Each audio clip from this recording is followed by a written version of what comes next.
Hello welcome दोस्तों, स्वागत करता हूँ फिर से आप सबको आपके अपने इस चैनल में। तो जिस वीडियो के हम डिटेल्स में डिस्कस करेंगे बिटकॉइन के बारे में, साथ ही में हम यहाँ पर डिटेल्स में बात करेंगे ऑल्ट कॉइन्स के बारे में। और कल आपने देखा होगा कि बीटीसी में एक अच्छा खासा ड्रॉप डाउन हमें देखने को मिला है। तो क्या अब इस टाइम पे हमें और भी ड्रॉप डाउन देखने को मिलेगा या नहीं, तो उसके ऊपर भी पूरा डिटेल्स में यहाँ पर हम डिस्कस करेंगे और जानेंगे कि नेक्स्ट हमें मार्केट में क्या मूवमेंट देखने को मिलेगा। ये सब चीज अगर पूरा डिटेल्स में आपको जानकारी चाहिए तो वीडियो को बिना स्किप किए पूरा एंड तक जरूर से देखना, ठीक है। तो फर्स्ट ऑफ ऑल यहाँ पर इस टाइम पे अगर आप देखोगे तो मैंने एक प्रेडिक्शन दिया था कि प्राइस को इसी जोन के आसपास अपना सपोर्ट को सस्टेन करनी चाहिए, जो कि था अराउंड 64,300 के आसपास। But the price didn't respond to this particular zone, जहां से प्राइस ने ब्रेकडाउन ली और ब्रेकडाउन लेने के बाद प्राइस है अराउंड 59,200 के आसपास। एंड यहां से प्राइस के अंदर हमें कंटिन्यूअस मूवमेंट देखने को मिला है। तो अभी इस टाइम पे नेक्स्ट हम क्या एक्सपेक्टेशन लगाएंगे बीटीसी से, और क्या यहां से बीटीसी के प्राइस में हमें फर्दर मूवमेंट देखने को मिलेगा या नहीं। तो yes, BTC will show the major move from now. यहां से हमें प्राइस के अंदर एक अच्छा सा मूवमेंट देखने को मिलेगा, जो कि around 66,200 and later on we can expect that की प्राइस हमें 68,000 के आसपास भी देखने को मिल जाए। तो यहां पर लास्ट टाइम जो प्रीवियस हाई था उस हाई को ब्रेक करने के बाद the price of BTC has touched 69,300, जिसके ऊपर हमने प्रीवियसली डिस्कस भी किया था कि BTC में क्या मूवमेंट हो सकता है। अब इस टाइम पे right now all we can expect is that कि हमें यहाँ पर ना बहुत जल्द BTC के प्राइस अराउंड 70,000 के आसपास भी देखने को मिल सकता है। This might be sounds like कि अब इस टाइम पे ऐसा नहीं होगा, बट एक्चुअल में अगर आप देखोगे तो बहुत जल्द हमें प्राइस के अंदर एक अच्छा खासा मूवमेंट देखने को मिलेगा। तो अब इस टाइम पे बात आती है कि व्हाई दिस डंप, ये जो डंप है ये डंप क्यों हुआ है और इसके पीछे रीजन क्या है। तो साइकोलॉजिकली सबसे पहले ना स्टेप बाय स्टेप हम बात करते हैं कि एग्जैक्टली इस डंप के पीछे क्या रीजन था and why did this major dump happened.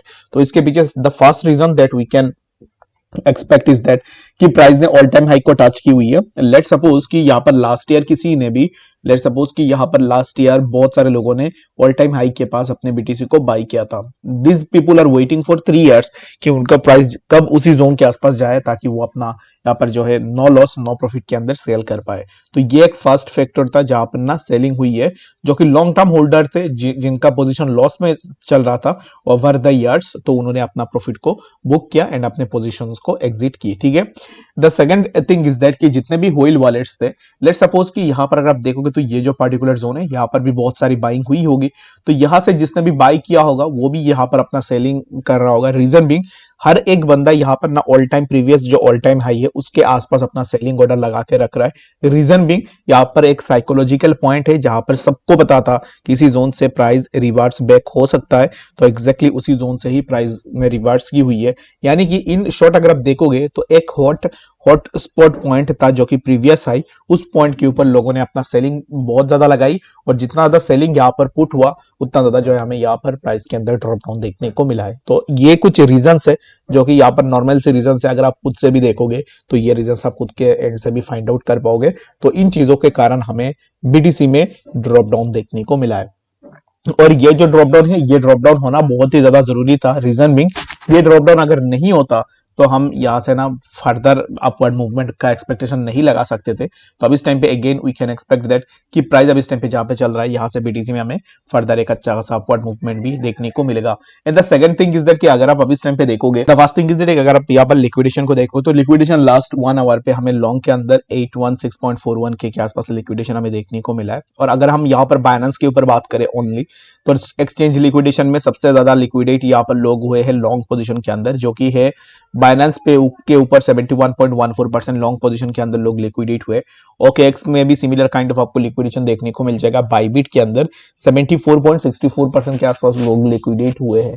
तो अब इस टाइम पे ये लिक्विडेशन किसका हुआ एंड क्यों ये लिक्विडेशन हुई है?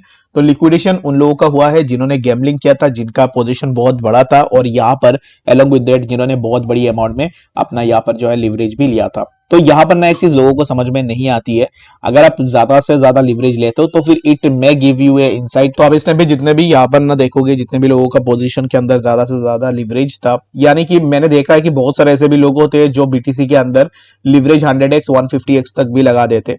तो यहाँ पर अगर आप ऐसे करके ट्रेड करो देन इट्स श्योर कि आप यहाँ पर ना लिक्विडेट हो जाओगे इजीली। तो 71.14% के आसपास लॉन्ग पोजीशन लिक्विडेट हुए। ऑल्ट्स के अंदर मैं समझता हूं कि एग्जैक्टली ऑल्ट्स में अगर आप लिवरेज कम भी रख रहे हो, जैसे कि 10x भी रख रहे हो, तो फिर इस डंप में ऑल्ट्स बहुत ज्यादा नीचे आ रहे, तो ऑल्ट्स के अंदर आप नहीं बच सकते थे without stop loss. But the main important thing is that कि बीटीसी में भी अगर आप यहाँ पर लॉन्ग या फिर शॉर्ट पोजीशन लेते हो तो उसमें जितना हो सके उतना कम लिवरेज लेने की कोशिश करो। रीजन मीन बीटीसी के ऊपर आप सर्वाइव कर सकते हो। बीटीसी अगर नीचे आता है तो कुछ ज्यादा नीचे नहीं आता है, कुछ पॉइंट्स आपको नीचे देखने को मिलता है। तो लिवरेज अगर आपका 3x या फिर 5x का होगा तो फिर आप इजीली बीटीसी के पोजीशंस के ऊपर अपना यहाँ पर जो है ना लिक्विडेशन को बचा सकते हो। बाकी अगर आप यहाँ पर बहुत बड़ी यहाँ पर लिवरेज लेके ट्रेड कर रहे हो, दैट मींस कि आप इजीली लिक्विडेट हो जाओगे पोजीशंस के अंदर। तो ये जितने भी लिक्विडेशन आप देख रहे हो, ये लिक्विडेशन वही लोग हैं जिन्होंने कोई भी स्टॉप लॉस नहीं लगाई ही, विदाउट स्टॉप लॉस उन्होंने ट्रेड किया। And the second important thing is that कि उनका जो लिवरेज है वो बहुत बड़ा लिवरेज था, ठीक है। तो जिस रीजन के कारण इतनी बड़ी अमाउंट में लिक्विडेशन हमें देखने को मिला है। तो लिक्विडेट होने से अच्छा है अगर आप फ्यूचर में ट्रेड करते हो तो फिर आप ये चीज जितना जल्दी समझोगे, लिक्विडेट होने से अच्छा है कि आप स्टॉप लॉस के साथ कुछ अमाउंट ऑफ लॉस के अंदर आप अपना ट्रेड को एग्जिट कर दो instead of getting liquidated in A trade. जब आप लिक्विडेट होते हो तो एक्सचेंजेस का फायदा होता है, लिक्विडेशन होने के बाद फायदा किसी और का नहीं, एक्सचेंजेस का ही फायदा होता है।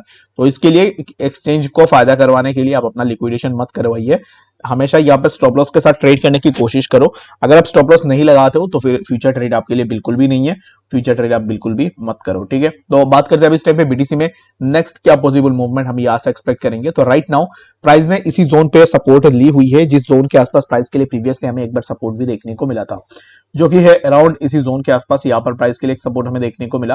After taking support over this zone price यहाँ से ऊपर निकलने की कोशिश कर रहा है। तो अभी इस टाइम पे बीटीसी में नेक्स्ट एक रिजेक्शन हमें देखने को मिल सकता है, जो कि होगा 64,600 के आसपास। यहाँ पर बीटीसी के लिए एक रेजिस्टेंस है, तो इसी जोन पे हमें रिजेक्शन देखने को मिल सकता है। तो इस जोन को भी अगर हम मार्क करें तो right now all we can expect is that कि हमें यहां से एक रिजेक्शन देखने को मिल सकता है, ठीक है। तो अगर हम यहां से रिजेक्शन लेते, let me make it cleaner, तो अब इस टाइम पे यहां से ना प्राइस कुछ इस तरीके से इसी जोन के आसपास आएगा, जो कि है अराउंड 64,800, और यहां पर आने के बाद प्राइस के अंदर थोड़ा रिजेक्शन हमें देखने को मिल सकता है। आफ्टर दैट प्राइस यहां पर कुछ इस तरीके का कंसोलिडेट करने के बाद प्राइस में सिमिलर कुछ इस तरीके का मूवमेंट हमें देखने को मिलेगा, जो कि अगेन वी कैन एक्सपेक्ट कि हमें 67,500 एंड लेटर ऑन हमें प्राइस में फर्दर और भी मूवमेंट देखने को मिल जाए। बाकी अभी इस टाइम पे बीटीसी को लेकर आप क्या सोच रहे हो वो आप मुझे कमेंट सेक्शन के अंदर भी जरूर से बता सकते हो। बट मेरे हिसाब से प्राइस के अंदर जो करेक्शन हुई है वो ऑलरेडी ओवर हो चुका है, और मेरे हिसाब से प्राइस यहाँ पर ना एक अप ट्रेंड में कंटिन्यूएशन में रहेगा। बाकी ये जो मैं भी आपको बता रहा हूँ ये मेरा पर्सनल ओपिनियन एंड थॉट्स है, हो सकता है कि आपके लिए ये थोड़ा डिफरेंट हो, तो उसके लिए आप अपने एंड से भी जरूर से इस चीज को एक बार रिसर्च करना, उसके बाद जाके ही अपना डिसीजन को ले सकते हो, ठीक है। बात करते हैं शिबा इनु कॉइन के बारे में। तो शिबा की भी अगर आप देखो तो उसके प्राइस के अंदर भी एक अच्छा खासा ड्रॉप डाउन हुई है, जो कि प्राइस ने अराउंड इसी जोन पे एक हाई लगाया था, जो कि है समवेयर अराउंड 0.42505 के आसपास, एंड यहां से डायरेक्टली हमें शिबा में भी ड्रॉप डाउन देखने को मिला है। तो अभी इस टाइम पे नेक्स्ट हम क्या एक्सपेक्टेशन लगाएंगे, तो the next expectation from the Shiba would be that कि प्राइस यहां से कुछ इस तरीके से इसी जोन के आसपास भी आ सकता है 0.038963, और इसी जोन के आसपास आने के बाद यहां से रिजेक्शन लेगा तो डायरेक्टली हमें प्राइस में कुछ इस तरीके के ड्रॉप डाउन देखने को मिल सकता है। तो शिबा इनु कॉइन के लिए मैं आपको यही रिकमेंड करूंगा कि इसी जोन के ब्रेकआउट का वेट करो। अगर यहां से ब्रेकआउट होता है दैट मींस कि प्राइस यहां से अच्छा खासा अपर मूवमेंट में भी जा सकता है, तो इसके लिए अब इस टाइम पे थोड़ा वेट करो। एंड शिबा में मेरे हिसाब से राइट नाउ शिबा के लिए मैंने कल भी आपको बताया था कि एग्जैक्टली किस पॉइंट के ऊपर शिबा में हमें ड्रॉप डाउन देखने को मिल सकता है, तो उस पर्टिकुलर पॉइंट के ऊपर जरूर से आप ध्यान रख सकते हो। और बाकी मेरे हिसाब से अब इस टाइम पे शिबा इनु कॉइन के अंदर हमें एक कंटिन्यूएशन मूवमेंट देखने को मिल सकता है। बाकी कोई भी डाउट होगा कमेंट सेक्शन में जरूर से बताना एज यूजुअल, और यहाँ पर अगर आप किसी भी ट्रेड के अंदर हो, अगर आपको पूरा जानकारी चाहिए तो उसके लेकर तो मुझे कमेंट सेक्शन में भी जरूर से बता देना, और मिलते हैं नेक्स्ट अपडेट्स के साथ, तब तक के लिए गुड बाय।